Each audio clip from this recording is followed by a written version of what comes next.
ನಮಸ್ಕಾರ. ಪ್ರತಿ ಸಂಸ್ಕೃತಿ, ಕರ್ನಾಟಕದ ಸೂಫಿಗಳು, ಕತ್ತಿಯಂಚಿನ ದಾರಿ, ನಡೆದಷ್ಟು ನಾಡು, ಕರ್ನಾಟಕದ ನಾಥಪಂಥ, ಶಾಕ್ತಪಂಥ, ಕರ್ನಾಟಕ ಗುರುಪಂಥ ಮತ್ತು ಇನ್ನು ಹಲವಾರು ಪ್ರಮುಖ ಕೃತಿಗಳ ಮೂಲಕ ಕನ್ನಡ ಸಂಸ್ಕೃತಿಯ ಬಗ್ಗೆ ನಮ್ಮ ತಿಳುವಳಿಕೆಯನ್ನು ಸಮೃದ್ಧ ಮಾಡಿರುವ ಸಾಹಿತ್ಯ ವಿಮರ್ಶಕ, ಚಿಂತಕ ಹಾಗೂ ನೆಚ್ಚಿನ ಅಂಕಣಕಾರ ರಹಮತ್ ತರೀಕೆರೆಯವರು ನಮ್ಮೊಂದಿಗಿದ್ದಾರೆ. ನಮಸ್ಕಾರ ರಾಮತ್. ನಮಸ್ತೆ ರಾಮತ್, ನೀವು ಇತ್ತೀಚೆಗೆ ಒಂದು ಆತ್ಮಕಥನ ಬರೆಯಕ್ಕೆ ಶುರು ಮಾಡಿದ್ದೀರಾ. ಇದು ಯಾವ ತರದ ಪ್ರಯೋಗ? ಇದ್ರ ಮೂಲಕ ಏನ್ ಮಾಡ್ಬೇಕು ಅಂತಿದೆ? ನನ್ನ ಕಳೆದ 35-40 ವರ್ಷಗಳಿಂದ ನಾನು ವಿಮರ್ಶೆ ಮತ್ತು ಸಂಶೋಧನೆ ಬರ್ತೆ. ಬಟ್ ಈಗ ನನಗೆ ವಿಶ್ವವಿದ್ಯಾಲಯದಿಂದ ಹೊರಗಡೆ ಬಂದ ಮೇಲೆ ನನ್ನ ನೆನಪುಗಳನ್ನು, ಅದು ನನ್ನ ಜೀವನದ ನೆನಪುಗಳು ಮಾತ್ರ ಅಲ್ಲ, ನಾನು ಸಂಶೋಧನೆಗಾಗಿ ಮಾಡಿದ ಕ್ಷೇತ್ರ ಕಾರ್ಯದ ನೆನಪುಗಳನ್ನು ಕೂಡ ದಾಖಲಿಸ್ಬೇಕು ಅನ್ನಿಸ್ತು. ಕನ್ನಡ ಆತ್ಮಚರಿತ್ರೆಗಳಲ್ಲಿ ನಿಮ್ಗೆ ಗೊತ್ತಿರೋಂಗೆ ನಾನು ಅನ್ನೋದು ಬಹಳ ಇಂಪಾರ್ಟೆಂಟ್ ಆಗಿರ್ತದೆ. ಅದನ್ನು ಹೇಗೆ ಕಳಿಬೇಕು ಅಂತ ಯೋಚನೆ ಮಾಡ್ತಾ ಇದ್ದೀನಿ. ಅದನ್ನು ಕಳೆದು ನನ್ನನ್ನು ಒಳಗೊಂಡಂತೆ ಪರಿಸರ ಇದೆಯಲ್ಲ, ನನ್ನನ್ನು ರೂಪಿಸಿದ ಪರಿಸರ, ಅದನ್ನು ಮುಂಚೂಣಿಗೆ ತರಬೇಕು ಅಂತ ನಾನು ಪ್ರಯತ್ನ ಮಾಡ್ತಿದ್ದೇನೆ. ಸೊ ನಾನು ಬದುಕಿ ಬೆಳೆದು ಬಂದ ವಾತಾವರಣ, ನನ್ನ ವಿದ್ಯಾರ್ಥಿಗಳು, ನನ್ನ ಗುರುಗಳು, ಮುಖ್ಯವಾಗಿ ಕ್ಷೇತ್ರ ಕಾರ್ಯಕ್ಕೆ ಹೋದಾಗ ನನಗೆ ಭೇಟಿಯಾದ ಜನರು, ಅವರ ಅನುಭವಗಳನ್ನು ತರೋ ಮೂಲಕ ಒಂದು ಕರ್ನಾಟಕದ ಚರಿತ್ರೆ ಇಂಪಾರ್ಟೆಂಟ್ ಆಗುವ ಹಾಗೆ, ಒಂದು ಸಾಂಸ್ಕೃತಿಕ ಲೋಕ ಇಂಪಾರ್ಟೆಂಟ್ ಆಗುವ ಹಾಗೆ ಬರೆಯೋದಕ್ಕೆ ಪ್ರಯತ್ನ ಮಾಡ್ತಾ ಇದ್ದೀನಿ. ಅದು ಹೆಂಗಾಗುತ್ತೋ ಗೊತ್ತಿಲ್ಲ, ಬಟ್ ನಾನು ಅನ್ನೋದು ಆದಷ್ಟು ಅದು ಮುಂಚೂಣಿಗೆ ಬರಬಾರ್ದು ಅಂತ ನಾನು ಪ್ರಯತ್ನ ಮಾಡ್ತಾ ಇದ್ದೀನಿ. ಒಂದು ಚಂದನ್ ಏನಂದ್ರೆ, ಒಬ್ಬ ಮುಸ್ಲಿಂ ಆತ್ಮಕಥನ ಬರೆದ್ರೆ ಅವರ ಒಂದು ಸಮುದಾಯದ ವಿಶಿಷ್ಟ ಅನುಭವಗಳೇನು ಅಂತಲೇ ಎಲ್ಲ ಓದುಗರು ನಿರೀಕ್ಷೆ ಮಾಡ್ತಿರ್ತಾರೆ. ಕೆಲವರು ಈಗ ಬಂದಿರೋ ಕಂತೆಗಳನ್ನು ನೋಡಿ ಸ್ವಲ್ಪ ನಿರಾಶೆನೂ ಆಗಿದ್ದಾರೆ. ಯಾಕಂದರೆ ನನ್ನ ಕುಟುಂಬ ಹಾಗೆ ಒಂದು ಬಹಳ ವಿಶಿಷ್ಟ ಮುಸ್ಲಿಂ ಅಂತ ಕರಿಬಹುದಾದ ಒಂದು ವಿಧಾನದಲ್ಲಿಲ್ಲ. ಅದೊಂಥರ ಎಲ್ಲ ಸಮುದಾಯಗಳ ಜೊತೆಗೆ ಬೆಳೆದು ಬಂದದ್ದು. ಯಾಕಂದ್ರೆ ನಾನು ಸೆಕ್ಯುಲರಿಸಮ್ನ ಮೊದಲ ಪಾಠಗಳನ್ನು ಕಲ್ತಿದ್ದೆ ನನ್ನ ತಂದೆಯ ಜೊತೆಗೆ, ನಮ್ಮ ಬೀದಿಗಳ ಜೊತೆಗೆ. ಹಲವಾರು ಭಾಷೆಯ ಜನ, ಹಲವಾರು ಜಾತಿಯ ಜನರ ಬೀದಿಗಳಲ್ಲಿ ಬೆಳೆದೆ ನಾನು. ಅದರಿಂದ ನನಗನ್ಸುತ್ತೆ ಆತ್ಮಕಥೆಗಳನ್ನು ನಾವು ನಿರೀಕ್ಷೆ ಮಾಡೋ ವಿಧಾನನೇ ಬಹಳ ವಿಚಿತ್ರವಾಗಿದೆ. ಅಂದರೆ ದಲಿತ ಬರೆದ್ರೆ ಅವರ ಒಂದು ಸಾಂಸ್ಕೃತಿಕ ಲೋಕ ಮುಖ್ಯವಾಗಿ ಬರಬೇಕು ಅಂತ. ಇನ್ನೊಂದಂದ್ರೆ, ಕರ್ನಾಟಕದಲ್ಲಿ ಮುಸಲ್ಮಾನರು ಬೇರೆ ಬೇರೆ ಥರದಲ್ಲಿದ್ದಾರೆ.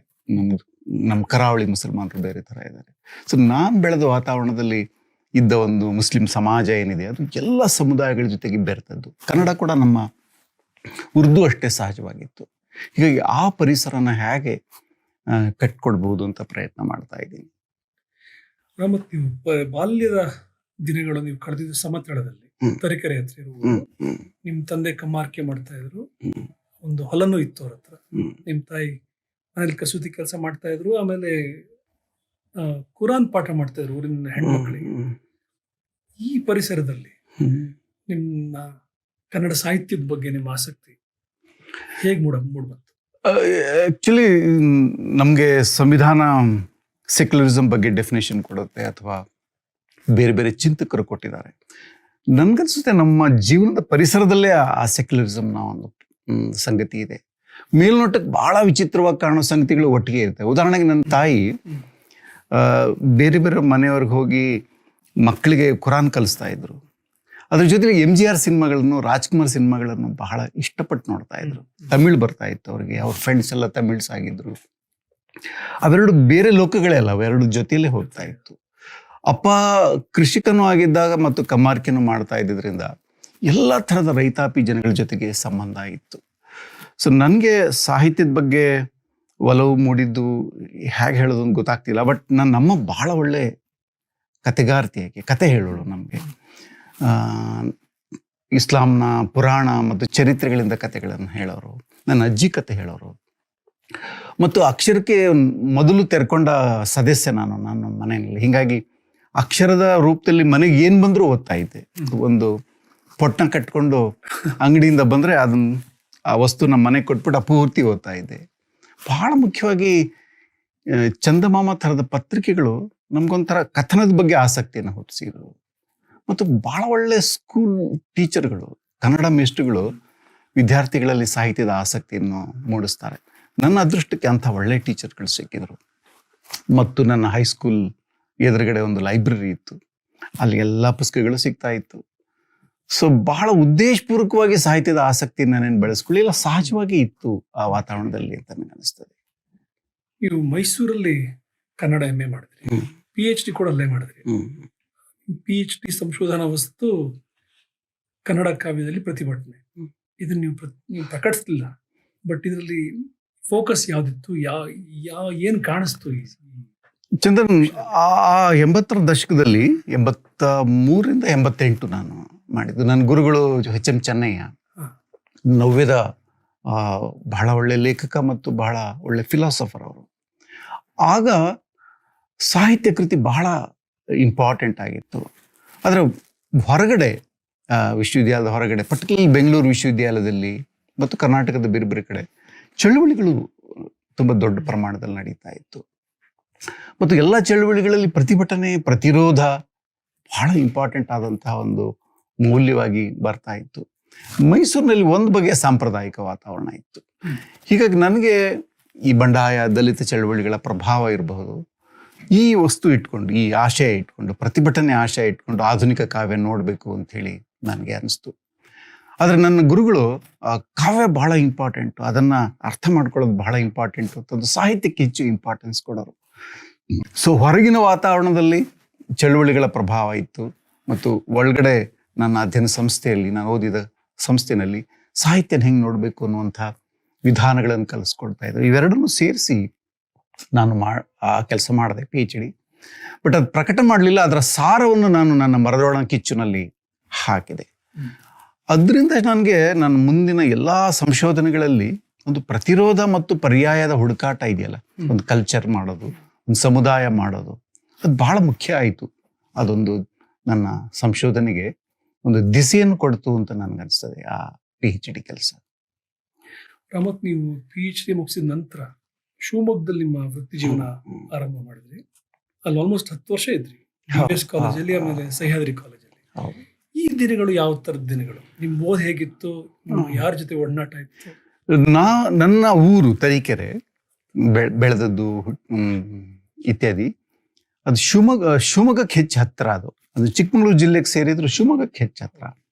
ಮತ್ತು ಸಾಹಿತ್ಯದ ವಿದ್ಯಾರ್ಥಿಗಳಿಗೆ ಬಹಳ ಇಷ್ಟ ಆಗೋ ಊರುಗಳಲ್ಲಿ ಶಿವಮೊಗ್ಗ ಕೂಡ ಒಂದು.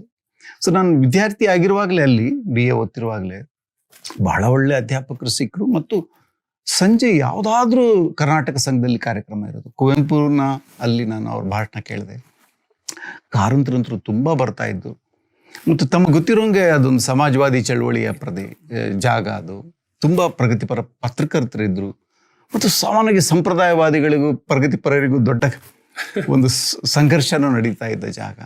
ಸೊ ಅದೊಂಥರ ಜೀವಂತವಾಗಿತ್ತಲ್ಲಿ ವಾತಾವರಣ. ಸೊ ನನಗೆ ಅಧ್ಯಾಪಕ ಆದಮೇಲೆ ಅಲ್ಲೇ ಹೋಗಿ ಕೆಲಸ ಮಾಡಬೇಕು ಅನ್ನಿಸ್ತು. ಮತ್ತು ಮೊದಲು ಸಹ್ಯಾದ್ರಿ ಕಾಲೇಜಿಗೆ ಹೋದೆ, ಆಮೇಲೆ DVS ಕಾಲೇಜಿಗೆ ಹೋದೆ. ಆಗ DSS, ದಲಿತ ಸಂಘರ್ಷ ಸಮಿತಿ, ಅದರ ಕೇಂದ್ರ ಇದ್ದದ್ದು ಭದ್ರಾವತಿಯಲ್ಲಿ. B. ಕೃಷ್ಣಪ್ಪನವರಿದ್ರು. ಅವರು ನಮ್ಮನ್ನು ಬೇರೆ ಬೇರೆ ಚಳುವಳಿಗಳಿಗೆ ಕರ್ಕೊಂಡು ಹೋಗ್ತಾ ಇದ್ರು. ಹಾಗೆ ಸಾಹಿತ್ಯದ ಒಂದು ವಾತಾವರಣ, ಚಳುವಳಿಯ ವಾತಾವರಣ ಮತ್ತು ಸಂಪ್ರದಾಯದ ವಾದಗಳ ಜೊತೆಗೆ ಒಂದು ಗುದ್ದಾಟದ ವಾತಾವರಣ ಎಲ್ಲವೂ ಇತ್ತು.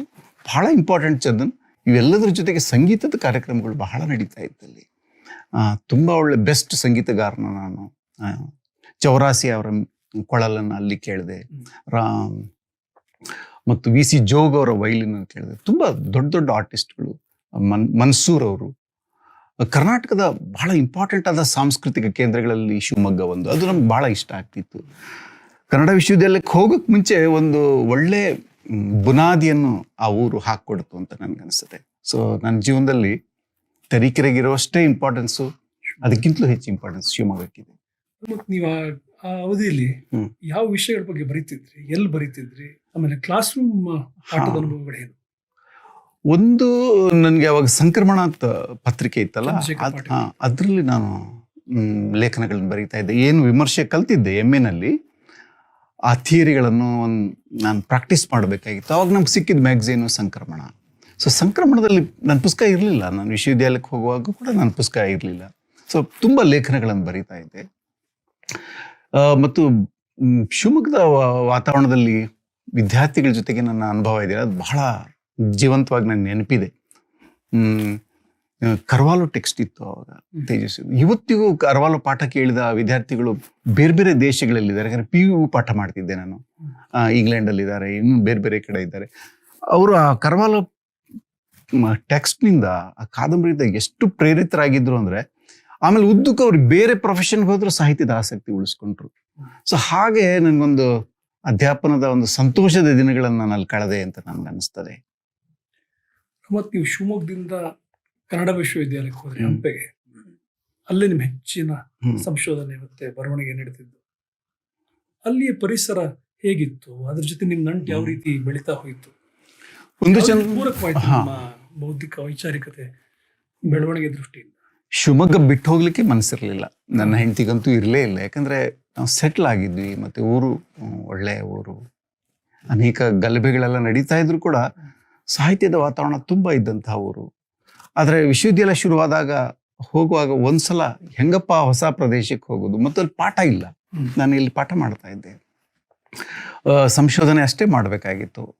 ಒಂದು ಬಗೆಯ ಅಳುಕು ಇತ್ಯಾದಿಗಳೆಲ್ಲ ಇತ್ತು. ಮತ್ತು ನಾನು ಹೋದ ವರ್ಷ ಅದು 1992, ನಮಗೆ ಗೊತ್ತಿದೆ ಇಡೀ ಭಾರತದಲ್ಲಿ ಒಂದು ಬಗೆಯ ಅಲ್ಲೋಲ ಕಲ್ಲೋಲಗಳು ಆಗ್ತಾ ಇದ್ದಂತಹ ದಿನ. ಮತ್ತು ವಿಶ್ವವಿದ್ಯಾಲಯಕ್ಕೆ ಹೋದಾಗ ಒಂದು ಶೂನ್ಯ, ಅಲ್ಲಿ ಯಾವ ಒಂದು ಕಟ್ಟಡ ಇರಲಿಲ್ಲ, ಕೂತ್ಕೊಳ್ಳೋಕ್ಕೆ ಕುರ್ಚಿ ಕೂಡ ಇರಲಿಲ್ಲ. ಆದರೆ ಎಲ್ಲ ದೊಡ್ಡ ದೊಡ್ಡ ಕನಸುಗಳಿತ್ತು. ಮೊದಲ ಕುಲಪತಿ ಕಂಬಾರರು ನಮ್ಮಲ್ಲಿ ಆ ಕನಸುಗಳನ್ನು ಬಿತ್ತಿದ್ರು. ನನಗೊಂದು ಉತ್ತರ ಕರ್ನಾಟಕಕ್ಕೆ ನಾನು ಎಕ್ಸ್ಪೋಜರ್ ತಗೊಳ್ಳದೆ ಹೋಗಿದ್ರೆ, ಹಂಪಿಗೆ ಹೋಗದೆ ಹೋಗಿದ್ರೆ ನಾನು ಸಂಶೋಧನೆಯೇ ಮಾಡ್ತಾ ಇರಲಿಲ್ಲ ಬಹುಶಃ. ಅದರಿಂದ ನನ್ನ ಜೀವನದಲ್ಲಿ ಹಂಪಿಗೆ ಹೋಗಿದ್ದು ಅದು ನನ್ನ ಅಜ್ಞಾನವನ್ನು ಕಳ್ಕೊಳ್ಳೋ ಜಾಗ ಅಂತ ಅಂದ್ಕೊಂಡೆ. ಯಾಕಂದರೆ ಇಡೀ ಉತ್ತರ ಕರ್ನಾಟಕ ಇವತ್ತು ಚಂದನ್, ಕರ್ನಾಟಕದ ಸಾಂಸ್ಕೃತಿಕವಾದ ಬಹಳ ಅದ್ಭುತವಾದ ಲೋಕಗಳಿರೋದು ನನ್ನ ಪ್ರಕಾರ ಉತ್ತರ ಕರ್ನಾಟಕದಲ್ಲಿ. ಸೊ ಆ ಉತ್ತರ ಕರ್ನಾಟಕ, ಆಮೇಲೆ ಮುಖ್ಯವಾಗಿ ಪಾಠ ಇಲ್ದಿರೋ ವಿಶ್ವವಿದ್ಯಾಲಯ, ಸಂಶೋಧನೆ ಮಾಡಬೇಕು, ಸಂಶೋಧನೆ ಏನು ಮಾಡಬೇಕು ಅನ್ನೋದ್ರ ಯಾವ ತರಬೇತಿನೂ ಇಲ್ಲ ನಮಗೆ. ಆಗ ನನಗನ್ಸಿದ್ದು, ಮತ್ತು ನಮ್ಮ ವಿಶ್ವವಿದ್ಯಾಲಯದ ಇದು ಉದ್ದೇಶ ವಿದ್ಯೆಯನ್ನು ಸೃಷ್ಟಿಸುವುದು, ಅದರ ಉದ್ದೇಶವೇ ವಿನ ವಿದ್ಯೆಯನ್ನು ಕಲಿಸುವುದು ಅಲ್ಲ. ವಿದ್ಯೆ ಸೃಷ್ಟಿ ಮಾಡೋದು ಅಂದ್ರೆ ಏನು? ವಿದ್ಯೆ ಎಲ್ಲಿದೆ? ನಮ್ಮ ಹತ್ರ ಇಲ್ಲ, ಅದು ಜನರ ಹತ್ರ ಇದೆ. ಸೊ ನಾನು ಅನಿವಾರ್ಯವಾಗಿ ಕನ್ನಡ ವಿಶ್ವವಿದ್ಯಾಲಯ ಮತ್ತು ಸಂಶೋಧನಾ ವೃತ್ತಿ ಮತ್ತು ನಮ್ಮ ವಿಶ್ವವಿದ್ಯಾಲಯದ ಸ್ಲೋಗನ್ ವಿದ್ಯೆಯನ್ನು ಸೃಷ್ಟಿಸಿತು, ಅದು ನನ್ನನ್ನು ಉತ್ತರ ಕರ್ನಾಟಕಕ್ಕೆ ಕಳಿಸಿತು. ಮತ್ತು ಅಲ್ಲಿಂದ ನನ್ನ ಏನು ಉತ್ತರ ಕರ್ನಾಟಕದ ತಿರುಗಾಟ ಏನಿದೆ, ಅದು ನಿಜವಾಗ್ಲೂ ನನ್ನ ಕರ್ಮಭೂಮಿ ಸಂಶೋಧನೆ ದೃಷ್ಟಿಯಿಂದ ಉತ್ತರ ಕರ್ನಾಟಕ ಅನ್ಸುತ್ತೆ. ಉತ್ತರ ಕರ್ನಾಟಕಕ್ಕೆ ಹೋಗಿದ್ರೆ ನನ್ನ ತಿಳುವಳಿಕೆನೂ ವಿಸ್ತಾರ ಆಗ್ತಿರ್ಲಿಲ್ಲ, ನಾನು ಸಂಶೋಧನೆಯನ್ನು ಮಾಡ್ತಿರ್ಲಿಲ್ಲ. ಆ ದೃಷ್ಟಿಯಿಂದ ಹಂಪಿಯ ಪ್ರಸ್ಥಾನ ಇದೆಯಲ್ಲ ಶಿವಮೊಗ್ಗದಿಂದ, ಅದು ಬಹಳ ನನ್ನ ಜೀವನದಲ್ಲಿ ನಿರ್ಣಾಯಕವಾದ್ದು.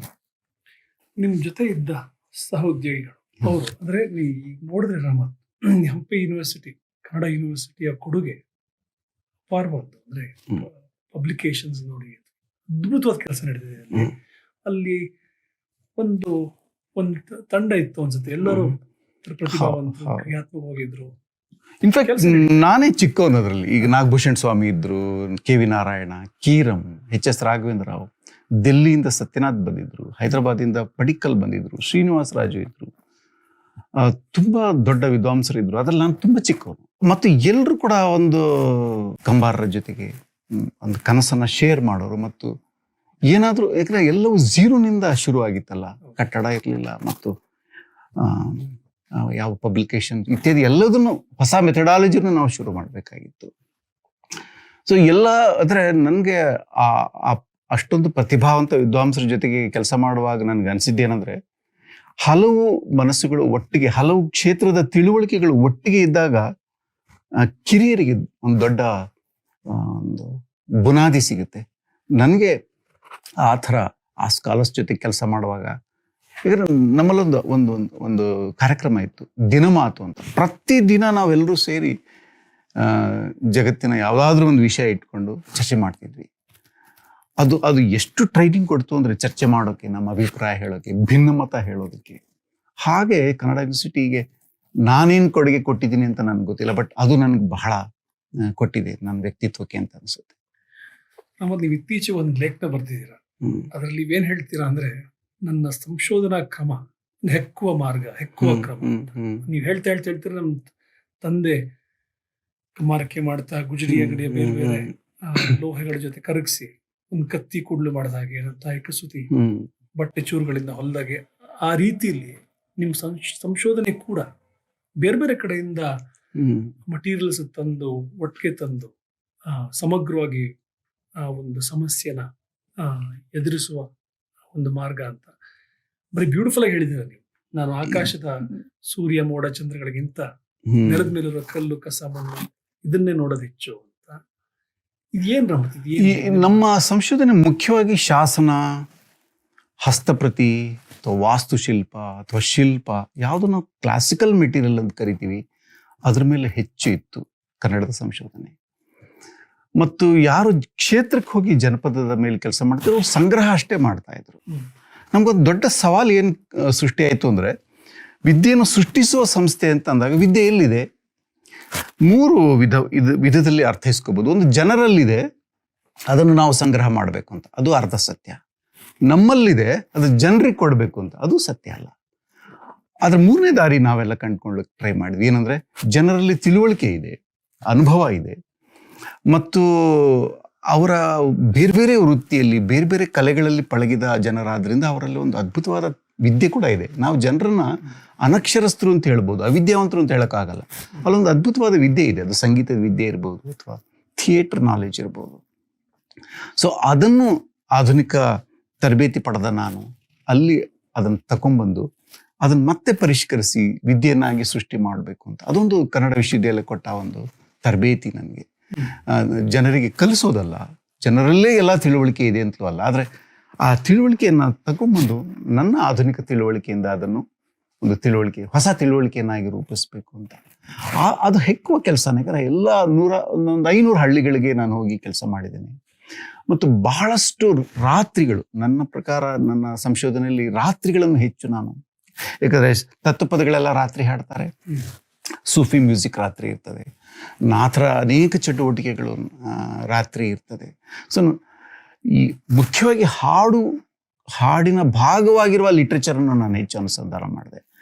ಚಂದನ್, ನಾವು ಪುಸ್ತಕದಲ್ಲಿ ಪ್ರಿಂಟ್ ಆಗಿರೋ ಲಿಟ್ರೇಚರ್ ನೋಡ್ತಿರ್ತೀವಲ್ಲ, ಅದರಲ್ಲಿ ಮ್ಯೂಸಿಕ್ ಮಿಸ್ ಆಗಿರ್ತದೆ, ನೃತ್ಯ ಮಿಸ್ ಆಗಿರ್ತದೆ, ಮತ್ತು ವೇಷಗಾರಿಕೆ ಮಿಸ್ ಆಗಿರ್ತದೆ. ಆದರೆ ನಮ್ಮ ರಿಯಲ್ ಲಿಟ್ರೇಚರ್ ಇರೋದು ನೋಡಿದರೆ ತತ್ವಪದ ಆಯಿತು, ಉಳಿದ ಜನಪದ ಸಾಹಿತ್ಯ ಆಯಿತು, ಸೂಫಿ ಹಾಡಾಯಿತು, ಇವೆಲ್ಲವೂ ಕೂಡ ಮ್ಯೂಸಿಕ್ ಜೊತೆ ಇದೆ, ಕುಣಿತದ ಜೊತೆಗೆ ಇದೆ.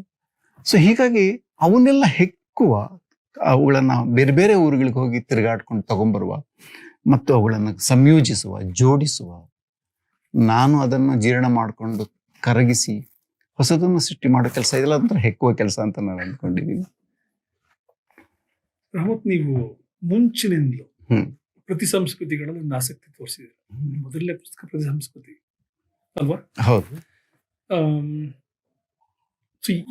ಇದ್ರ ಅಂಗವಾಗಿ ನೀವು ಮುಂದಿನ ಕೃತಿಗಳು ಕೂಡ ಸೂಫಿ ಪಂಥ, ನಾಥ ಪಂಥ, ಶಾಕ್ತ ಪಂಥ, ಗುರುಪಂಥ, ಇವೆಲ್ಲ ನೀವೇನ್ ಹೇಳಿದಿರ, ಒಂದ್ ರೀತಿಲಿ ಇವೆಲ್ಲವೂ ಯಜಮಾನ ಸಂಸ್ಕೃತಿಯನ್ನು ದಿಟ್ಟವಾಗಿ ನೋಡುವ, ತಿರಸ್ಕರಿಸುವ ಸಂಪ್ರದಾಯಗಳಿವೆಲ್ಲ ಅಂತ ಹೇಳಿ ಇನ್ನೊಂದು ಮಾತು ಹೇಳ್ತೀರ ನೀವು. ಬಟ್ ಇವು ಕರ್ನಾಟಕದ ಸಾಮಾಜಿಕ, ರಾಜಕೀಯ ಮತ್ತು ಆಧ್ಯಾತ್ಮಿಕ ಜೀವನದಲ್ಲಿ ಗಾಢವಾದ ಪ್ರಭಾವ ಬೀರಿವೆ ಇವೆಲ್ಲ. ಬಟ್ ಇದನ್ನ ನಾವು ಹೆಚ್ಚು ಗಮನಿಸಿಲ್ಲ ಅಂತ ಹೇಳ್ತೀರಿ. ಈ ಪ್ರಭಾವ ಯಾವ ತರದ ಪ್ರಭಾವ? ಇದನ್ನ ಹೀಗೆ ಹೇಳ್ಬೋದು ಚಂದನ್. ಈಗ ನಮ್ಗೊಂದು ಪಶ್ಚಿಮದ ವೈಚಾರಿಕತೆ ಇದೆಯಲ್ಲ, ವೆಸ್ಟರ್ನ್ ರ್ಯಾಷನಲಿಸಮ್ ಅಂತ ಕರಿತೀವಲ್ಲ, ಅದಕ್ಕೆ ಸ್ವೀಕಾರ ಮಾಡುವ ಗುಣ ಅಥವಾ ಧನಾತ್ಮಕ ಅಂಶ ತುಂಬಾ ಕಡಿಮೆ. ಅದನ್ನ ನೆಗೇಟ್ ಮಾಡುವ, ತಿರಸ್ಕರಿಸುವ, ಪ್ರತಿಭಟಿಸುವ ಅಂಶ ಜಾಸ್ತಿ ಇದೆ. ಈ ಪ್ರತಿಭಟನೆ ಅನ್ನೋದು, ಪ್ರತಿರೋಧ ಅನ್ನೋದು ನಮ್ಮ ಇಂಡಿಯನ್ ಎಲ್ಲ ಫಿಲಾಸಫಿಕಲ್ ಸ್ಕೂಲ್ಗಳಲ್ಲೂ ಇದೆ. ನೀವು ಸರ್ವದರ್ಶನ ಸಂಗ್ರಹ ನೋಡಿದ್ರೆ ಪರಸ್ಪರ ಬೇರೆ ಬೇರೆ ಫಿಲಾಸಾಫಿಕಲ್ ಸ್ಕೂಲ್ಗಳು ತಮ್ಮ ಪೂರ್ವ ಪಕ್ಷವನ್ನ ಖಂಡಿಸಿಯೇ ತಮ್ಮ ಪಕ್ಷವನ್ನು ಮಂಡಿಸ್ತವೆ. ಇದನ್ನು ನೀವು ಇಸ್ಲಾಂ, ಕ್ರಿಶ್ಚಿಯಾನಿಟಿ, ಬುದ್ಧಿಸಂ ಒಳಗೊಂಡಂತೆ ಬಹುತೇಕ ಧರ್ಮಗಳಲ್ಲೂ ನೋಡ್ಬೋದು. ಅವು ತಮ್ಮ ಚಾರಿತ್ರಿಕ ಸಂದರ್ಭದಲ್ಲಿ ತಮ್ಮ ಎದುರುಗಡೆ ಇದ್ದಂತೆ, ಮುಖ್ಯವಾಗಿ ಶರಣರ ಒಟ್ಟಾರೆ ಲಿಟ್ರೇಚರಲ್ಲಿ ಅವರ ಥಿಯಾಲಜಿ ಅಂತ ಕರೆಯೋದಾದ್ರೆ ಪ್ರತಿರೋಧದ ಅಂಶ ತುಂಬಾನೇ ಇದೆ. ಸೊ ಜಗತ್ತಿನ ಬಹಳಷ್ಟು ಫಿಲಾಸಾಫಿಕಲ್ ಸ್ಕೂಲ್ಗಳು, ಧರ್ಮಗಳು ಹುಟ್ಟಿರೋದು ಪ್ರತಿರೋಧದ ಅಂಶದಿಂದ.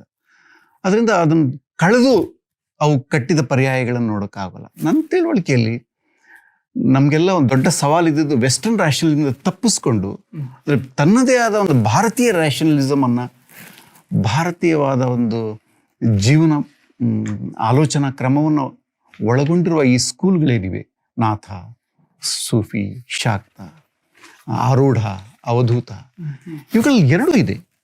ಯಾವುದು ಪರ್ಯಾಯ? ಅತ್ಯುತ್ತಮವಾದ ಮನುಷ್ಯರನ್ನ, ವ್ಯಕ್ತಿಗಳನ್ನು ಸೃಷ್ಟಿ ಮಾಡುವುದು ಹೇಗೆ, ಅತ್ಯುತ್ತಮ ಸಮಾಜ ಸೃಷ್ಟಿ ಮಾಡುವುದು ಹೇಗೆ ಎಂಬ ಹುಡುಕಾಟಗಳು ಇವೆ. ಮತ್ತು ಯಾವುದರಿಂದ ನಾವು ಹೊರಗಡೆ ಬರಬೇಕು, ಯಾವುದನ್ನು ವಿರೋಧಿಸಬೇಕು ಅನ್ನೋ ಆಯಾಮ ಕೂಡ ಇದೆ. ಹೀಗಾಗಿ ಭಾರತೀಯ ಈ ಫಿಲಾಸಫಿಗಳೇನಿವೆ ಇವು ಬಹಳ ಮುಖ್ಯವಾಗಿ ಚಂದನ್, ಈ ಫಿಲಾಸಫಿಗಳು ಬರೀ ಗ್ರಂಥಸ್ಥ ಅಲ್ಲ, ಅಥವಾ ಯಾವುದೋ ಫಿಲಾಸಫಿ ಡಿಪಾರ್ಟ್ಮೆಂಟಲ್ಲಿ ಅಧ್ಯಯನ ಮಾಡುವ ಟೆಕ್ಸ್ಟ್ಗಳಲ್ಲ, ಜನತೆಯ ಬದುಕಿನ ಭಾಗವಾಗಿವೆ.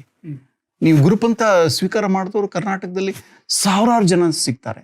ರೈತಾಪಿ ಆಗಿರ್ತಾರೆ, ಟೈಲರ್ ಆಗಿರ್ತಾರೆ. ನೀವು ಅವ್ರ ಹತ್ರ ಮಾತಾಡಿದ್ರೆ ಇಷ್ಟು ಆಳವಾದ ಒಂದು ಫಿಲಾಸಫಿಕಲ್ ತಿಳುವಳಿಕೆಯನ್ನ ಅವ್ರು ಇದು ಮಾಡ್ತಾರೆ. ಸೊ ನನಗೆ ಈ ಲೋಕಗಳನ್ನು ಹಿಡಿಬೇಕು. ಇದು ಭಾರತೀಯ ವಿಚಾರಧಾರೆಯ, ಭಾರತೀಯ ಪರ್ಯಾಯ ಹುಡುಕಾಟಗಳ, ನನ್ನನ್ಸುತ್ತೆ ನಮ್ಮ ಎಲ್ಲ ಚಳುವಳಿಗಳು, ಆಧುನಿಕ ಚಳುವಳಿಗಳು ಇವುಗಳ ಮೂಲದಿಂದ ತಮ್ಮ ಪ್ರೇರಣೆ ಪಡಿಬೇಕು ಅಂತ ಅನಿಸುತ್ತೆ. ನೋಡಿ, ಇವತ್ತು ಆರೂಢ, ಅವಧೂತ ಪಂಥಗಳಲ್ಲಿ ದಲಿತರಿಗೆ ತುಂಬ ಇಂಪಾರ್ಟೆಂಟ್ ಆದ ಸ್ಥಾನ ಇದೆ. ದಲಿತ ಚಳುವಳಿ ಆ ಒಂದು ಟ್ರೆಡಿಷನ್ನ ಅದ್ರ ಜೊತೆ ಹೆಚ್ಚು ಒಡನಾಟ ಮಾಡಿದ ಹಾಗೆ ಕಾಣಲಿಲ್ಲ. ನಮ್ಮ 20ನೇ ಶತಮಾನದ ಎಲ್ಲ ಜನಪರ ಚಳುವಳಿಗಳು ಹೆಚ್ಚಾಗಿ ಪಶ್ಚಿಮದ ವೈಚಾರಿಕತೆಯಿಂದ ಹುಡ್ತವೆ. ಆದರೆ ನಮ್ಮ ಪರಂಪರೆಗಳಲ್ಲೇ ಅವುಗಳಿಗೆ ಬೇಕಾದ ಒಂದು ಧಾತು ಇದೆ, ಮೂಲ ಶಕ್ತಿಗಳಿವೆ ಅನ್ನೋದು ನನಗೆ, ಉದಾಹರಣೆಗೆ ಶಾಕ್ತ ಪಂಥ ಅಧ್ಯಯನ ಮಾಡಿದ್ರೆ ಅದು ನನಗೆ ಪ್ರೋಟೋ ಫೆಮಿನಿಸಮ್ ಅಂತ ಅನಿಸುತ್ತೆ. ಶಕ್ತಿ ಇಸ್ ಇಂಪಾರ್ಟೆಂಟ್ ಅಂತ ಆ ಲೋಕನ ಹುಡುಕಾಡೋದಕ್ಕೆ ಸ್ವಲ್ಪ ಪ್ರಯತ್ನ ಮಾಡಿದೆ. ರಮತ್, ನೀವು ಆ ಲೋಕನ ಹಿಡಿಯಕ್ ನೋಡಿದೆ ಅಂತ ಹೇಳಿದ್ರಿ, ಹುಡುಕಕ್ ನೋಡಿದೆ ಅಂತ ಹೇಳಿದ್ರಿ. ಇದು ಒಂದು ಆಧುನಿಕ ವೈಚಾರಿಕ ನೆಲೆಯಿಂದನೇ ಮಾಡಿರ್ತೀರ, ಯಾಕೆ ನಾವೆಲ್ಲರೂ ಇರುವ ಸಂದರ್ಭ ಆಗಿದೆ. ಈ ನೆಲೆಯಿಂದ ಗ್ರಹಿಸುವಾಗ ಈ ಸವಾಲುಗಳು ಏನು ಎದುರಿಸ್ತೀರಾ?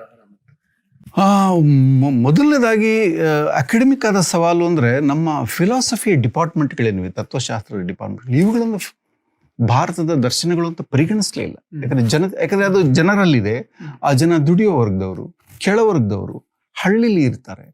ನೀವೊಬ್ಬ ತತ್ವಪದ ಗಾಯಕರನ್ನ ನೀವು ಭೇಟಿ ಮಾಡಬೇಕು ಅಂದ್ರೆ ನೀವು ಸಾಯಂಕಾಲ ಕಾಯ್ಬೇಕು, ಯಾಕಂದ್ರೆ ಪಾಪ ಕೂಲಿಗೆ ಹೋಗಿರ್ತಾನೆ ಅವನು.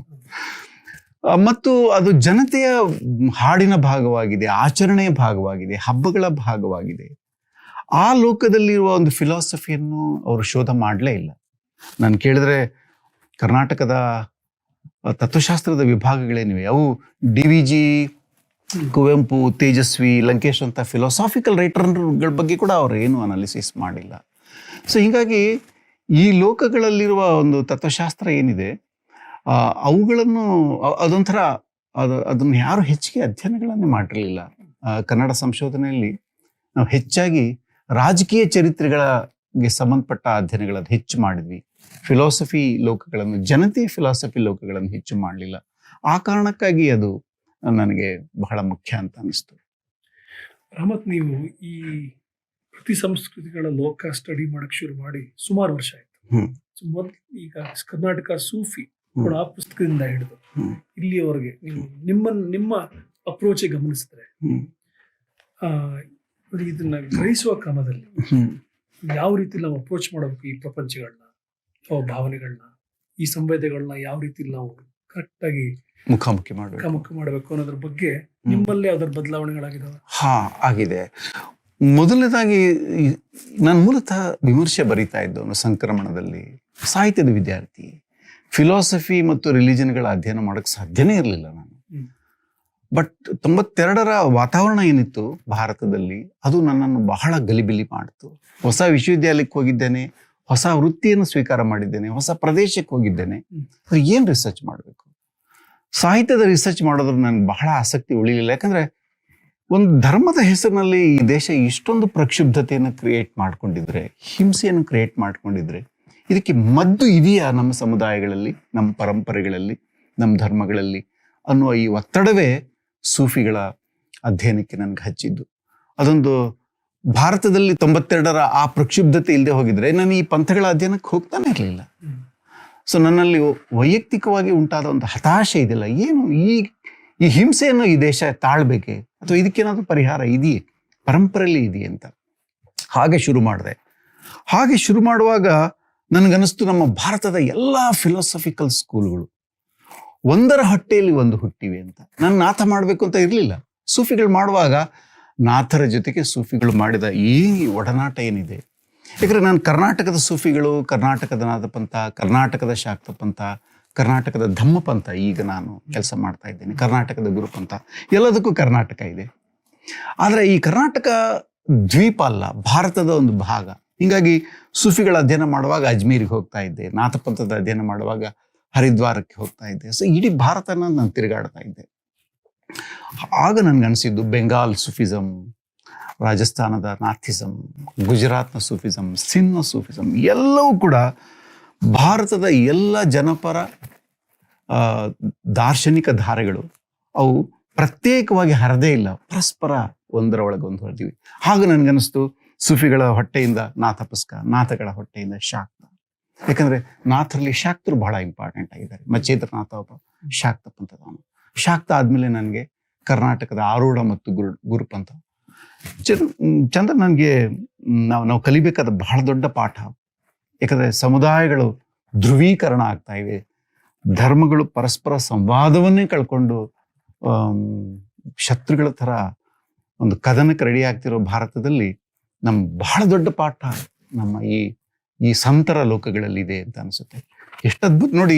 ಈ ಸಿಖ್ಖರ ಅವ್ರೊಂದು ಜಗತ್ತಲ್ಲಿ ಯಾವುದಾದ್ರೂ ಒಂದು ಧರ್ಮ ಪುಸ್ತಕವನ್ನೇ ಆರಾಧನೆ ಮಾಡ್ತಿದ್ರೆ ಅದು ಸಿಕ್ಕಿಸಮ್, ಗ್ರಂಥ ಸಾಹಿಬ್.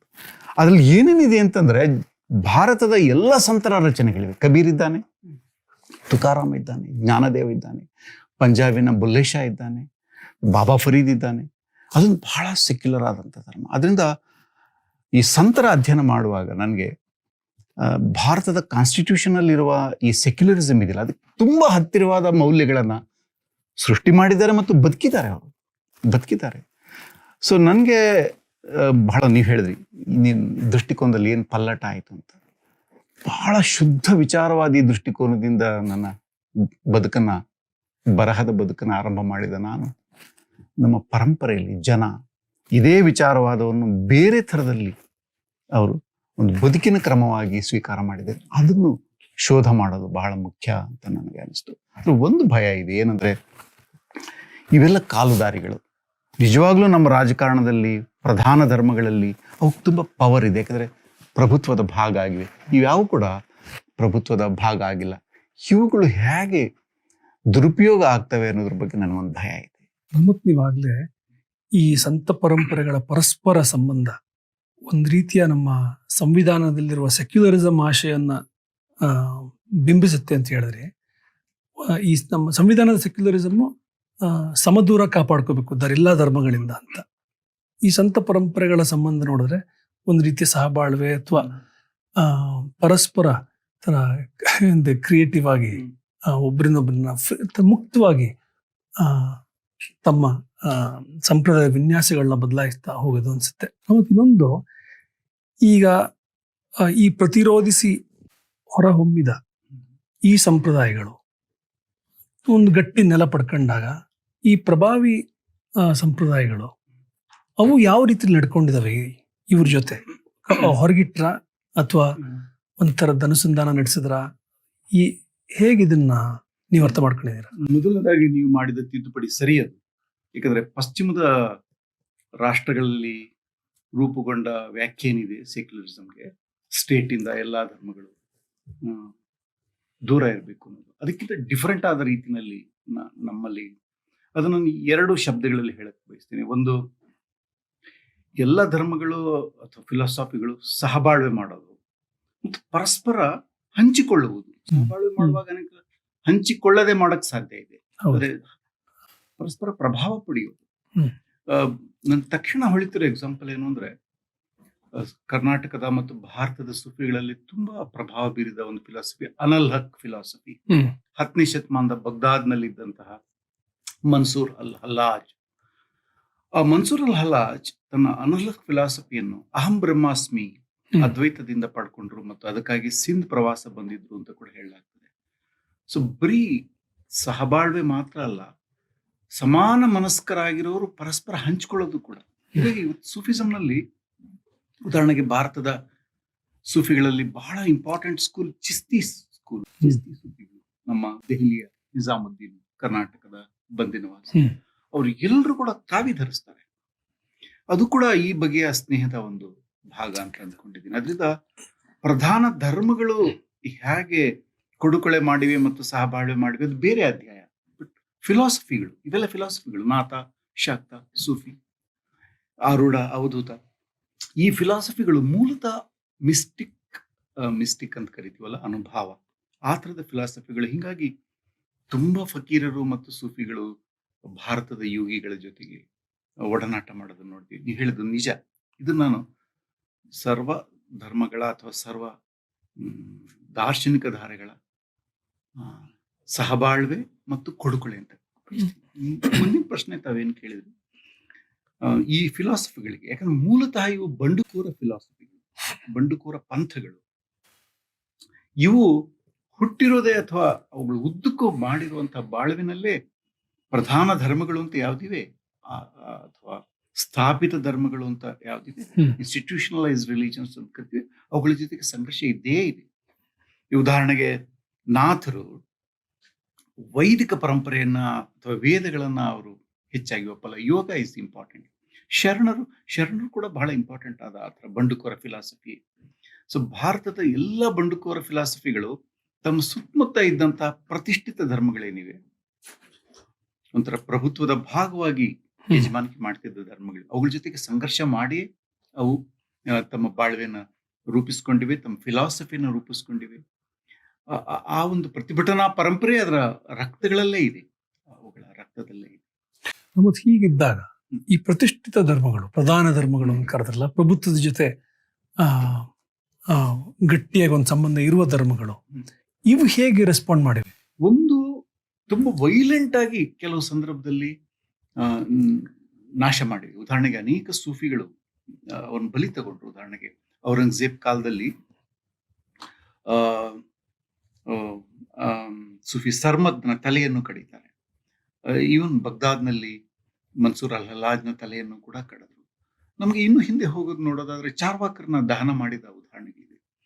ಸೊ ಕೆಲವೊಮ್ಮೆ ಅದು ಪ್ರತಿಷ್ಠಿತ ಧರ್ಮಗಳಿಗೆ ಬಹಳ ಸವಾಲನ್ನು ಒಡ್ಡಿದೆ ಮತ್ತು ಪ್ರಭುತ್ವಕ್ಕೆ ಸವಾಲನ್ನು ಒಡ್ಡಿದ್ರೆ, ಆ ಪ್ರತಿಷ್ಠಿತ ಧರ್ಮ ಮತ್ತು ಪ್ರಭುತ್ವ ಎರಡೂ ಸೇರಿ ಇವುಗಳನ್ನ ಬಹಳ ಹಿಂಸಾತ್ಮಕವಾಗಿ ದಮನ ಮಾಡಿವೆ. ಕೆಲವೊಮ್ಮೆ ಅವುಗಳ ಜನಪ್ರಿಯತೆ ಬಂದಾಗ, ಅತ್ಯಂತ ಹೆಚ್ಚು ಜನಪ್ರಿಯದಾಗ ಅವುಗಳನ್ನ ಒಳ ಸೇರಿಸ್ಕೊಂಡು ಇನ್ಕ್ಲೂಸಿವ್ ಆಗಿ ಕೋಆಪ್ ಮಾಡ್ಕೊಂಡಿವೆ. ಸೊ ಯಾವಾಗ್ಲೂ ಈ ಕೋಆಪ್ ಮಾಡಿ ಅದ್ರ ನೆನಪುಗಳನ್ನ ಉಳಿಸ್ಕೊಂಡಿಲ್ಲ. ಅದನ್ನ ತನ್ನ ಗರ್ಭದಲ್ಲಿ ಇಟ್ಕೊಂಡ್ಬಿಟ್ಟಿದೆ.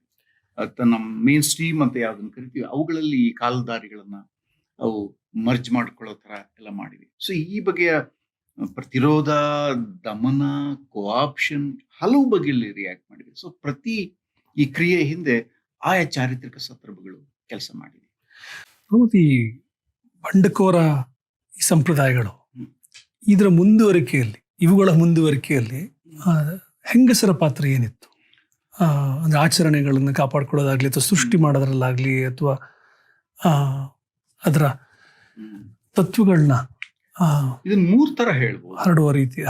ಯಾವುದು ಸನ್ಯಾಸ ಪ್ರಧಾನವಾದ ಫಿಲಾಸಫಿಗಳೇ ಇದೆಯೋ ಅವೆಲ್ಲವೂ ಕೂಡ ಸ್ತ್ರೀಯರ ಬಗ್ಗೆ ಸ್ವಲ್ಪ ಬಗ್ಗೆ ಶಂಕೆ. ನೀವು ಬುದ್ಧಿಸಂನಿಂದಲೂ ಕೂಡ ಅದನ್ನ ನೋಡ್ಬೋದು. ನಿಜ ಹೇಳ್ಬೇಕು ಅಂದ್ರೆ ಭಾರತದ ಇಷ್ಟು ಫಿಲಾಸಫಿಗಳ ಹಿಂದೆ, ಈ ಅವಧೂತ, ಆರೂಢ, ಯೋಗ ಫಿಲಾಸಫಿಗಳಿಂದ ಬುದ್ಧಿಸಂ ಇದೆ ಮೂಲದಲ್ಲಿ. ಸೊ ಈ ಸನ್ಯಾಸ ಪರಂಪರೆಗಳೆಲ್ಲವೂ ಕೂಡ ವಿರಕ್ತ ಪರಂಪರೆಗಳು ಅಂತ ಕರಿತೀವಲ್ಲ, ಅವೆಲ್ಲವುಗಳಲ್ಲಿ ಸ್ತ್ರೀಯ ಬಗ್ಗೆ ಒಂದು ಬಗೆ ಸಂಶಯ, ಸಂಸಾರದ ಬಗ್ಗೆ, ಲೌಕಿಕದ ಬಗ್ಗೆ ಒಂದು ಸಂಶಯ. ಹೀಗೆ ಒಂದು ಬಗೆನಲ್ಲಿ ಸ್ತ್ರೀಯರಿಗೆ ಸಮಾನತೆ ಕೊಡೋ ವಿಷಯದಲ್ಲಿ ಕೆಲವು ಪಂಥಗಳು ಅಷ್ಟು ದೊಡ್ಡ ಸಾಧನೆ ಏನ್ ಮಾಡಿಲ್ಲ. ಈವನ್ ಶರಣರಲ್ಲಿ ಕೂಡ 2 ಸ್ಕೂಲ್ಗಳಿವೆ. ದೇವರ ದಾಸಿಮಯ್ಯ ಅಥವಾ ಅಲ್ಲಮ ಮುಂತಾದವರು ಹೆಣ್ಣನ್ನು ಮಾಯಿ ಅಂತ ಒಪ್ಪೋದೇ ಇಲ್ಲ, ಆದ್ರೆ ಮಾಯಿ ಅಂತ ಹೇಳುವಂತ ಶರಣರು ಕೂಡ ಇದ್ದಾರೆ. ಸೊ ಹೆಣ್ಣಿನ ವಿಷಯದಲ್ಲಿ ಈ ಎಲ್ಲಾ ಪಂಥಗಳು ಅಷ್ಟು ದೊಡ್ಡ ಪ್ರಗತಿಯನ್ನು ಸಾಧಿಸ್ಲಿಲ್ವೇನೋ ಅಂತ ನನಗೆ ಅನಿಸ್ತದೆ. ಆದ್ರೆ ಸಮಾನತೆ ವಿಷಯದಲ್ಲಿ, ಜಾತಿ ಮತ್ತು ವರ್ಣ ಸಮಾನತೆ ವಿಷಯದಲ್ಲಿ, ಪ್ರಭುತ್ವವನ್ನು ವಿರೋಧಿಸುವ ವಿಷಯದಲ್ಲಿ, ಮೌಢ್ಯಗಳನ್ನು ವಿರೋಧಿಸುವ ವಿಷಯದಲ್ಲಿ, ಜನರು ಒಟ್ಟಾಗಿ ಬದುಕಬೇಕು ಅನ್ನೋ ವಿಷಯದಲ್ಲಿ ತುಂಬಾ ದೊಡ್ಡ ಸಾಧನೆಗಳು ಮಾಡಿವೆ. ಹೆಣ್ಣಿನ ವಿಷಯದಲ್ಲಿ ಮಾಡಿಲ್ಲ.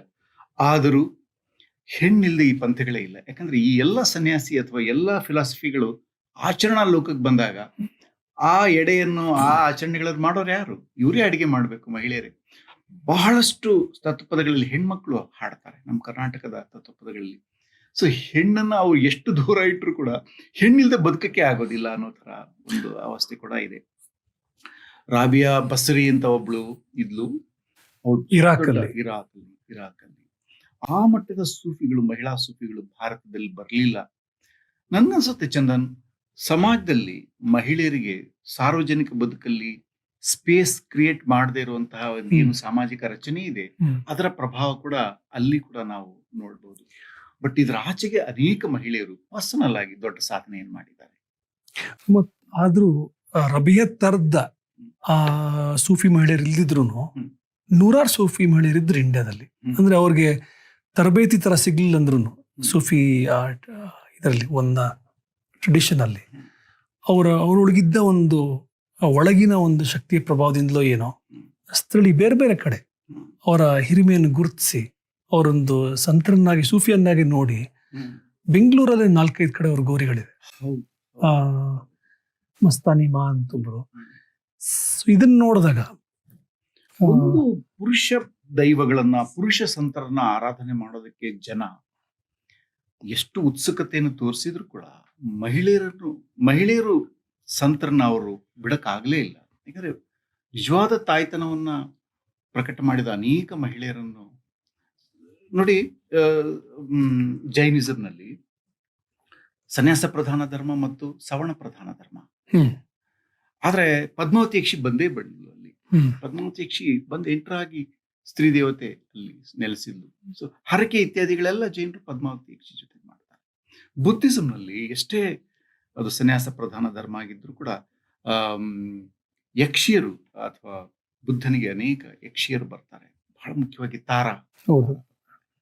ಸೊ ಸೂಫಿಗಳಲ್ಲಿ ಕೂಡ ಅನೇಕರು ಮಹಿಳೆಯರು ಬರ್ತಾರೆ. ಅಂದ್ರೆ ಈವನ್ ಕ್ರಿಶ್ಚಿಯಾನಿಟಿ ಕೂಡ, ನೀವು ಸೆಮಿಟಿಕ್ ರಿಲಿಜನ್ಸ್ ಅಂತ ಯಾವ್ದನ್ನ ಕರಿತೀವಿ, ಇಸ್ಲಾಂ, ಕ್ರಿಶ್ಚಿಯಾನಿಟಿ ಮತ್ತು ಯಹೂದಿ ಮಹಾಪುರುಷ ಪ್ರಧಾನ ಧರ್ಮ, ದೇವರಲ್ಲಿ ಗಂಡಸ್ರೆ. ಆದ್ರೆ ಮಹಿಳೆಯರು ನಿವಾರಿಸಕ್ ಆಗ್ಲಿಲ್ಲ. ಮೇರಿ ಮಿಸ್ಟಿಕ್ಸ್ ಹಲವಾರು ಮಹಿಳೆಯರಿದ್ರು. ಇದೇನ್ ತೋರಿಸ್ತದೆ ಅಂದ್ರೆ ಹೆಣ್ಣನ್ನು ಬಿಟ್ಟು ಈ ಧರ್ಮಗಳು, ಈ ಪಂಥಗಳು ನಿಜವಾಗ್ಲೂ ಅಸ್ತಿತ್ವಕ್ಕೆ ಬರಕ್ ಸಾಧ್ಯನೇ ಇಲ್ಲ. ಜನ ಅವ್ರನ್ನ ಬೇರೆ ರೀತಿಯಲ್ಲಿ ಆರಾಧನೆ ಮಾಡೋದಕ್ಕೆ ಶುರು ಮಾಡ್ತಾರೆ. ಮತ್ತು ಭಾರತದ ಬಹಳಷ್ಟು ಸೂಫಿಗಳ ಹಿಂದೆ ಅವರ ತಾಯಂದಿರ ರೋಲ್ ಇದೆ, ಅದನ್ನು ಮರೆಯುವಂಗಿಲ್ಲ. ರಾಮತ್, ಈಗ ಶಾಕ್ತ ಪಂಥಕ್ಕೆ ಬಂದಾಗ ಅಲ್ಲಿ ಏನು ಹೆಂಗಸರ ಸ್ಥಾನ ಏನು? ನಿಜವಾಗ್ಲೂ ಶಾಕ್ತ ಪಂಥ ನನ್ನ ಪ್ರಕಾರ, ನಾನು ಈ ಹಿಂದೆ ಹೇಳಿದ ಹಾಗೆ ಆಧುನಿಕ ಸ್ತ್ರೀವಾದ ಅಂತ ಏನಿದೆ, ಫೆಮಿನಿಸಂ ಏನಿದೆ, ಅದು ನಮ್ಮ ಭಾರತದ ಪಾರಂಪರಿಕ ಸ್ತ್ರೀವಾದ ಅಂತ ಕರೀಬಹುದು. ಶಿವ ಮಾತ್ರ ಮುಖ್ಯ ಅಲ್ಲ, ಶಕ್ತಿ ಮುಖ್ಯ, ಅಥವಾ ಶಕ್ತಿನೇ ಮುಖ್ಯ. ಶಕ್ತಿ ಇಲ್ಲದೆ ಹೋದ್ರೆ ಶಿವನಿಗೆ ಯಾವ ಚೈತನ್ಯನೂ ಇಲ್ಲ, ಶಿವ ಶವಕ್ಕೆ ಸಮಾನ ಅಂತ ಅದು ಆರ್ಗ್ಯೂ ಮಾಡುತ್ತೆ. ಈ ಎಲ್ಲ ಫಿಲಾಸಫಿಗಳು ಹುಟ್ಟಿದ್ದು ಭಾರತದಲ್ಲಿ ಪುರುಷ ಪ್ರಧಾನ ಸಮಾಜ ಮತ್ತು ಮಾತೃ ಪ್ರಧಾನ ಸಮಾಜದ ಸಂಘರ್ಷದ ನಡುವೆ. ಸೊ ಒಂದ್ ಕಾಲಕ್ಕೆ ತಮ್ಗೆ ಗೊತ್ತಿದೆ, ಚರಿತ್ರೆಯಲ್ಲಿ ಕೃಷಿ ಮತ್ತು ಅನೇಕ ಹಿಡಿತಗಳೆಲ್ಲ ಹೆಣ್ಣಿನ ಕಡೆ ಇತ್ತು. ಸೊ ಯಾವುದೋ ಚಾರಿತ್ರಿಕ ಕಾಲಘಟ್ಟದಲ್ಲಿ ಈ ಸ್ತ್ರೀ ಪ್ರಧಾನ ಸಮಾಜದ ಎಲ್ಲ ಹಕ್ಕುಗಳನ್ನ ಪುರುಷ ಸಮಾಜ ಕಿತ್ಕೊಳ್ಳಕ್ಕೆ ಶುರು ಮಾಡಿದಾಗ ತನ್ನ ಹಕ್ಕನ್ನು, ಸ್ತ್ರೀಯ ಇಂಪಾರ್ಟೆನ್ಸ್ ಅನ್ನು ಪ್ರತಿಷ್ಠಾಪನೆ ಮಾಡೋದಕ್ಕಾಗಿ ಕೂಡ ಸ್ತ್ರೀವಾದ ಅಥವಾ ಈ ಶಾಕ್ತ ಪಂಥ ಹುಟ್ಕೊಳ್ತು. ನಮ್ಮ ಕರ್ನಾಟಕದಲ್ಲಿ ಒಂದು ವಿಶೇಷವಾದ ಪರಂಪರೆ ಇದೆ ಚಂದನ್, ಹರದೇಶಿ ನಾಗೇಶಿ ಅಂತ. ಹೈದರಾಬಾದ್ ಕರ್ನಾಟಕದಲ್ಲಿದೆ. ಶಿವ ಹೆಚ್ಚು, ಬೆಳಕು ಹೆಚ್ಚು, ಸನ್ಯಾಸ ಹೆಚ್ಚು, ಆಕಾಶ ಹೆಚ್ಚು ಅಂತ ಆರ್ಗ್ಯೂ ಮಾಡೋ ಒಂದು ಹಾಡುಗಾರರ ಗುಂಪಿದೆ, ದೇ ಆರ್ ಹರದೇಶಿ. ನಾಗೇಶಿನವರು ಪಾರ್ವತಿ ಹೆಚ್ಚು, ಹೆಣ್ಣು ಹೆಚ್ಚು, ಭೂಮಿ ಹೆಚ್ಚು, ಕತ್ತಲು ಹೆಚ್ಚು ಅಂತ ಆರ್ಗ್ಯೂ ಮಾಡೋದಿದೆ. ಆ ಇಬ್ರು ಇಡೀ ರಾತ್ರಿ ಗಂಡು ಹೆಚ್ಚು ಹೆಣ್ಣು ಹೆಚ್ಚು ಹಾಡು ಅಂತಲೇ ಕರೀತಾರೆ. ಅದು ಕೂಡ ಸಾಂಕೇತಿಕವಾಗಿ ಈ ಎರಡು ಫಿಲಾಸಫಿಗಳ ನಡುವೆ ನಡೆದಿರುವಂತಹ ಒಂದು ಸಂಘರ್ಷದ ಒಂದು ಪಳವಳಿಕೆ ಅಂತ ನಂಗೆ ಅನ್ಸುತ್ತೆ. ಇವತ್ತು ಆಧುನಿಕ ಸ್ತ್ರೀವಾದದಲ್ಲಿ ಕೂಡ ಅನೇಕ ಸ್ತ್ರೀವಾದಿ ಲೇಖಕಿಯರು ಪುರುಷ ಪ್ರಧಾನ ಸಮಾಜದ ವಿರುದ್ಧ ಸಂಘರ್ಷ ಮಾಡ್ತಿದ್ದಾರೆ. ಅದರಿಂದ ಈ ಇಡೀ ಶಾಕ್ತ ಪಂಥ ಅಂತ ಏನಿದೆ, ಅದು ಸ್ತ್ರೀಯ ಇಂಪಾರ್ಟೆನ್ಸ್ ಅನ್ನ, ಮಹತ್ವವನ್ನು ಹೇಳ್ತಾ ಇರುವಾಗಲೇ ಆ ಮಹತ್ವ ಕಳೆದೋಗಿರೋ ಚರಿತ್ರೆ ಕೂಡ ಅದರ ಹಿಂದೆ ಇದೆ. ಮತ್ತೆ ಈ ಪಂಥಗಳನ್ನ ನೀವು ಸಂಶೋಧನೆ ಮಾಡ್ತಾ ಹಲವಾರು ಅನುಭವಿಗಳನ್ನ ಮೀಟ್ ಮಾಡಿದೀರ, ಹಲವು ಜಾನಪದರ ಸುಮಾರು ಜನರನ್ನ ನೀವು ಮೀಟ್ ಮಾಡಿದೀರಾ. ನನಗೆ ಯಾವಾಗ್ಲೂ ಅನಿಸಿದ್ದು, ನಿಮಗೆ ಈ ವಿಷಯಗಳ ಬಗ್ಗೆ ಸಂಶೋಧನದ ಜೊತೆಗೆ ಬೇರೆ ತರದ ಕುತೂಹಲ, ಆಸಕ್ತಿ, ಒಂಥರ ಆಲ್ಮೋಸ್ಟ್ ನಿಮ್ಮ ಒಂದು ಅಸ್ತಿತ್ವದ ಒಂದು ಒಂದು ಭಾಗವಾಗಿ ನೀವು ಒಂಥರದ ಎಕ್ಸಿಸ್ಟೆನ್ಷಿಯಲಿ ರಿಲೇಟ್ ಮಾಡಿದಿರ ಅಂತ ಅನಿಸ್ತು ನನಗೆ ಪುಸ್ತಕ ಓದಿದಾಗ. ಅದು ಇವರು ಸುಮ್ಮನೆ ಒಂದು ಮಾಹಿತಿ ಸಂಗ್ರಹಿಸುವ ವಸ್ತುಗಳ ಹುಡುಕೊಳ್ಳಲ್ಲ. ಬಟ್ ನಿಮ್ಗೆ ಅನಿಸಿದಾರ ಮತ್ತು ನಿಮ್ಮ ಸಂಬಂಧ ಇವ್ರ ಜೊತೆ? ಒಂದು ಚದನ್, ನಮ್ಮ ಬ್ರಿಟಿಷ್ ಕಲೋನಿಯಲ್ ವಸಾಹತುಶಾಹಿ ಮನೋಭಾವ ಈ ಜನರನ್ನು ವಸ್ತುಗಳನ್ನಾಗಿ ಮತ್ತು ಮಾಹಿತಿ ಕೊಡುವ ವರದಿಗಾರನಾಗಿ ಮಾತ್ರ ಪರಿಗಣಿಸ್ತು. ನಮ್ಮ ಆಂಥ್ರೋಪಾಲಜಿ ಸಂಬಂಧಪಟ್ಟ ಫೋಟೋಗಳು ನೋಡಿದ್ರೆ ವಸ್ತುಗಳಷ್ಟೇ, ಕಲ್ಲು ಮಣ್ಣು ಇದ್ದಾಗೆ. ಸಮಾಜವನ್ನು ಅರ್ಥ ಮಾಡ್ಕೊಳ್ಳಕ್ಕೆ ಈ ಜನ ಅಂತ. ಆದ್ರೆ ಅವರು ತಿಳುವಳಿಕೆ ಉಳ್ಳವರು ಮತ್ತು ಮನುಷ್ಯರು. ಮೂಲಭೂತವಾಗಿ ಅವರು ಕೂಡ ಸಾಧಕರು ಮತ್ತು ಸಂತರು ಅನ್ನೋದನ್ನು ಅಷ್ಟು ಗಂಭೀರವಾಗಿ ತಗೊಳ್ಳಿಲ್ಲ. ನನ್ಗನ್ಸುತ್ತೆ ಪೀಪಲ್ಸ್ ಫಿಲಾಸಫಿ ಅಂತ ನೀವು ಹುಡುಕಕ್ಕೆ ಅಂತ ಹೊರಟ್ರೆ ಬರೀ ಜನ ಅಲ್ಲ, ಫಿಲಾಸಫರ್ಸ್ ಅವರು ಪ್ರಾಕ್ಟೀಸ್ ಮಾಡ್ತಿದ್ದಾರೆ. ನಾನು ಕೋಲಾರದಲ್ಲಿ ಒಬ್ಬ ಗ್ರೂಪ್ ಅಂತ ಪಡೆದಂತ ಒಬ್ಬ ಹೆಣ್ಮಗಳನ್ನ ಭೇಟಿ ಮಾಡಕ್ಕೆ ಹೋಗಿದ್ದೆ. ಅವಳು ರೇಷ್ಮೆ ಗೂಡನ್ನು ಬಿಡ್ಸೋಕೆ ಹೋಗಿದ್ಲು. ಸಂಜೆ ಬಂದ್ಲು, ಎಲ್ಲ ಬೆವ್ತಿದ್ಲು. ಅವಳಿಗೆ ಎಂಥ ತಿಳುವಳಿಕೆ ಇತ್ತು ಅಂತ ನನಗೆ. ಅದರಿಂದ ನನ್ನ ಎಲ್ಲ ಪುಸ್ತಕಗಳಲ್ಲಿ ಮಾಹಿತಿದಾರರು ಅಂತ ಹೆಸರು ಹೇಳಲ್ಲ, ತಿಳುವಳಿಕೆದಾರರು ಅಂತ ಹೇಳಿ ಅವರ ಪಟ್ಟಿಯನ್ನು ಕೊಡ್ತೀನಿ. ಇಂಪಾರ್ಟೆಂಟ್. ಒಂದು ನನ್ನ ಇಡೀ ರಿಸರ್ಚ್ ಏನಿದೆ ಅದು ಜನರು ಕೊಟ್ಟ ತಿಳುವಳಿಕೆಯಿಂದ ಬಂದದ್ದು ಅನ್ನೋದು ಒಂದು ಸತ್ಯ. ಮತ್ತು ಜನ ಮೂಲಭೂತವಾಗಿ ಅವರೊಂದು ವಿದ್ಯೆ ಇದೆ. ಆ ವಿದ್ಯೆ ಆಧ್ಯಾತ್ಮಿಕ ವಿದ್ಯೆ ಇರಬಹುದು, ಅಥವಾ ಅವರು ಏನ್ ಪ್ರೊಫೆಷನ್ ಮಾಡ್ತಿದಾರಲ್ಲ, ಚಪ್ಪಲಿ ಹೊಲಿಯೋದು, ನಾಟಕ ಕಲಿಸೋದು, ಸಂಗೀತ ಹಾಡೋದು, ಅದು ಬಹಳ. ನೀವು ಅನೇಕ ಸಲ ನಮ್ಮ ತತ್ವಪದಕಾರ ಹಾಡ್ತಾರಲ್ಲ, ಹಾಡಿದ ಮೇಲೆ ಇದು ಯಾವ ರಾಗ ಅಂದ್ರೆ ಈ ರಾಗ ಅಂತ ಹೇಳ್ತಾರೆ, ಈ ರಾಗ ಅಂತ ಹೇಳ್ತಾರೆ. ಮತ್ತು ಚೆನ್ನಾಗಿದೆ ಅಂದ್ರೆ ನೋಡಿ, ಯಾರ ಸಂಗೀತವನ್ನ ಬಿಟ್ಕೊಟ್ಟು, ನಾವು ಸಂಗೀತವನ್ನು ಬಿಟ್ಕೊಟ್ಟು ಬಹಳ ಅನ್ಯಾಯ ಮಾಡ್ಕೊಂಡಿದೀವಿ ನಮ್ಮ ಕರ್ನಾಟಕ ಸಂಸ್ಕೃತಿ ಅಧ್ಯಯನದ ದೃಷ್ಟಿಯಿಂದ. ಅಂದ್ರೆ ಮೊದಲ ಹಾಡು ಅಂದ್ರೆ ಸಾಧನೆಯಲ್ಲಿ ಬೇರೆ ಬೇರೆ ಹಂತ ಇರ್ತದಲ್ಲ ಚಂದನ್, ಹಾಗೆ ಬೇರೆ ಬೇರೆ ಹಂತಕ್ಕೆ ಬೇರೆ ಬೇರೆ ಹಾಡುಗಳಿವೆ ಮತ್ತು ಬೇರೆ ಬೇರೆ ರಾಗಗಳಿವೆ. ಅಷ್ಟು ತಿಳುವಳಿಕೆ ಇರ್ತದೆ. ನನ್ಗನ್ಸುತ್ತೆ ಅವರು ನನ್ನ ಗುರುಗಳು ಅಂತಲೇ ಭಾವಿಸ್ತೀನಿ. ಮತ್ತು ಮನುಷ್ಯ ಸಂಬಂಧ ದೃಷ್ಟಿಯಿಂದ ಸಂಶೋಧನೆ ಮಾಡಿ ಪುಸ್ತಕ ಪ್ರಕಟ ಮಾಡಿ ಹೊರಗಡೆ ಬಂದ್ಮೇಲೆ ಕೂಡ ಇವತ್ತಿಗೂ ನಾನು ಅವ್ರ ಜೊತೆಗೆ ಸಂಬಂಧ ಇಟ್ಕೊಂಡಿದ್ದೀನಿ. ಹಾಗೆ ವಂಡರ್ಫುಲ್ ರಾಮತ್.